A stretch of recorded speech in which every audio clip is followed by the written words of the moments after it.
naciones, por decirlo de alguna manera, sobre todo porque tengo cierta sensación de que en ese debate los profetas ocurre como en la antigua Grecia, ¿no? No sé si saben que en la antigua Grecia los profetas eran el mecanismo más rápido para ganar las guerras, porque le decías al profeta que profetizara lo que necesitabas y era capaz de cambiar la opinión pública de todos aquellos que acudían a los dioses para decirles qué iba a ser de su destino, ¿no? Entonces, lo de los profetas que tratan de ver sus proyectos vitales, ideológicos o políticos realizados como consecuencia de la pandemia, a mí me da siempre mucho miedo, por eso no quiero entrar en la misma lógica. Mi sensación desde el punto de vista de la transparencia es que lo que ha pasado en la transparencia no es que haya habido una explosión de demanda de la transparencia, lo que ha habido es una puesta en evidencia del desastre, o sea, de cómo los gobiernos, como decía Paco antes, de alguna forma, han tratado de escudarse tras la falta de transparencia para, sin juzgar intenciones, ser más eficaces, por ponernos en el mejor, o sea, por ponernos en la mejor de las circunstancias, ¿no? Entonces, en esa búsqueda de la eficacia, han entendido que la transparencia, en lugar de ser un aliado, es un obstáculo, cosa que en mi opinión es un error de base, pero es lo que está detrás, que si se saben más cosas, la gente se va a dedicar a molestar, por decirlo de alguna manera, lo que en mi opinión es inconcebible, pero creo que es lo que está detrás. Entonces, desde esa perspectiva, lo que creo que ha habido es, en primer lugar, un despertar de la sociedad civil diciendo, oiga, es que no nos puede ocultar información básica en una situación tan dramática como esta. En términos especialmente de control, pero también en términos de colaboración. O sea, creo que ha habido instituciones que han solicitado información para poder desarrollar alternativas, para poder desarrollar aplicaciones que utilizaran esa información de manera constructiva.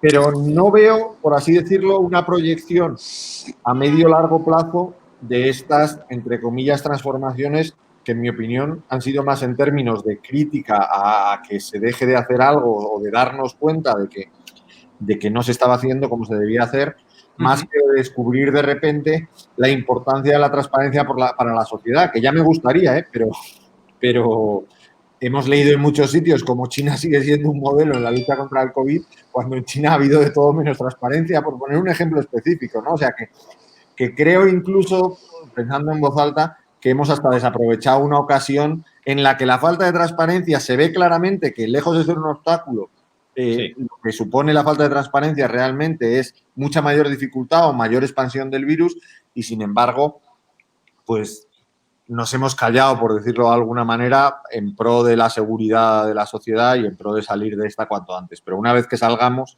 yo no creo realmente que esta sea una bandera que veamos surgir con más fuerza, pero ojalá. Bueno, Óscar, te toca, cierras tu minutito de oro. Sí, no, simplemente yo creo que el cambio importante es que después del COVID, la sociedad va a tener muy claro, como ya lo decía Paco, cuando se confronten, quién realmente utilizó la transparencia, aunque sea para comunicar no números gratos, como un aliado del gobierno y un aliado de la sociedad para ponerla al tanto de la gravedad o no del asunto. Y creo que esa sociedad, esos gobiernos serán premiados. Aquellos gobiernos que finalmente después se sepa que se ocultó información, que no se dio información veraz, información completa, no solo de la parte de salud, sino también de los recursos públicos, se las verán, desde mi punto de vista, muy difíciles en una continuidad. Creo que la sociedad, estoy de acuerdo, no es tan sensible como quisiéramos al tema de la transparencia, pero sí es muy sensible a su vida y a su bienestar y a su particularidad. Y esto está trastocando a las personas, ¿sí? Y entonces, el no tener información veraz, oportuna y accesible, y si esta información fue disfrazada, maquillada, digamos, en México, desde el punto de vista, puede ser muy caro para la continuidad de esos gobiernos y sería viceversa. Y la otra cosa, simplemente, creo que esto en términos de transparencia nos está enseñando que la transparencia tradicional, evidentemente, debe continuar, solicitudes, pero creo que el camino hoy es la transparencia proactiva y los datos abiertos, pero hacerlos accesibles, no solo a grupos especializados. Ese es, creo que, lo que nos puede dejar. Bueno, hemos empezado con Paco Acuña. Muy breve.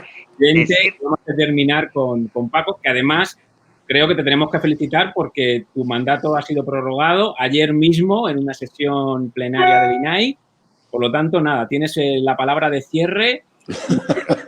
Solamente me han prorrogado mis compañeros, y aquí está Óscar, generosamente, mis 4 compañeros, para esperar a que pase justamente la emergencia, que es, o antes incluso, desde luego, cuando el Senado pueda nombrar a los 2 comisionados que faltan, para que los 7 ahora sí ya nombremos a mi sucesor o sucesora, y eso va a ser una oportunidad para con mis compañeros, como ha sido los 3 años de este mandato compartido con ellos, y Óscar ha sido un pilar grande como amigo, compañero, para darle buenas cuentas a la sociedad del papel que tenemos, que la post-COVID nos va a confirmar lo que ya anticipaba Óscar. Creemos que en el caso mexicano, por la singularidad de la estructura que tenemos el INAI y los 32 locales, sí vamos a ser un factor a considerar para, bien dijo Óscar, juzgar con efectividad, con claridad, con objetividad, el comportamiento del gobierno federal y de los gobiernos estatales, que hay un variopinto de comportamientos, no han sido acá todos unánimes, y ha habido estados que han estado más activos que otros, más abiertos que otros, y ya lo dijo. El gobierno abierto, el gobierno transparente, como se llama este estupendo proyecto que ustedes encabezan, Rafa, va a ser el verdadero plus que vamos a conseguir.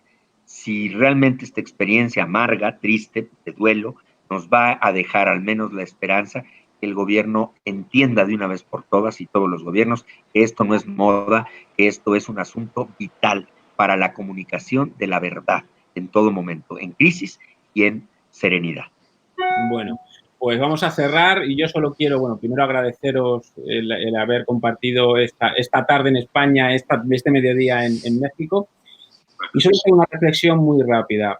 Qué importante es tener los órganos garantes con los titulares, y el hecho de que Paco sea un presidente titular en México y nosotros en España vamos camino de los 3 años desde que falleció la gran Esther Arizmendi sin tener un presidente o presidenta del Consejo de Transparencia, que el vigente es interino o sustituto, pero que no es el titular elegido, lógicamente, por el Parlamento, pues es fundamental. Si hubiéramos tenido seguramente hoy una persona en ese puesto, pues seguramente la transparencia sería mejor en nuestro país. Bueno, muchas gracias y nada. Lo dejamos en Twitter, os pasamos el bruto para vuestra Dirección General de Comunicación, y Rafa, Óscar y Francisco, muchísimas gracias por atendernos y por este asalto en esta tarde, mediodía Un abrazo. No, muchas gracias. Un abrazo y gracias por la invitación. Muchas gracias y a las órdenes, como siempre. Saludos a toda España. Bye. Chao. No salgáis.